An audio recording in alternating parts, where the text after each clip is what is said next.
Yaşın neredesin? Efendim iyisi.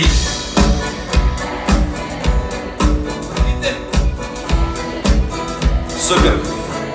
Bu kadar başlarına köpüsüdür. Bazı bir başlayacak. Потому что реально релаксизм. Men bu жерni bolaga hazırlayam. Menga mashina adrenalin kerak. Sizga ordaga saymer. Men bitan qaval.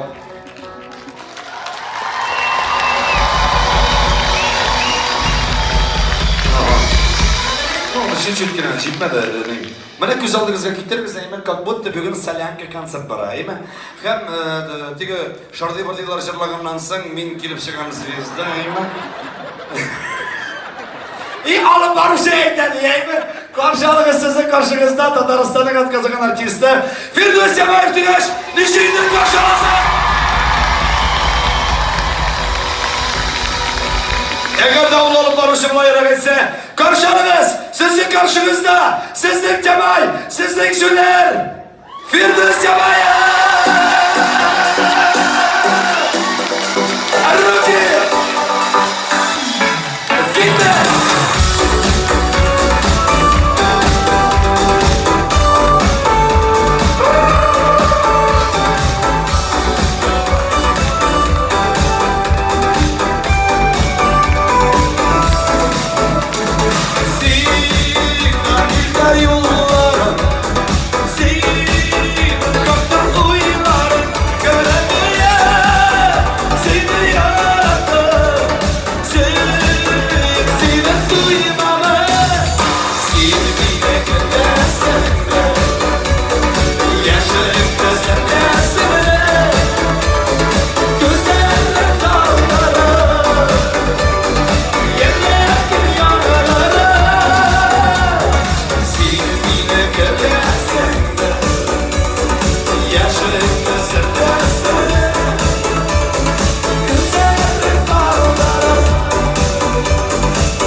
Okey?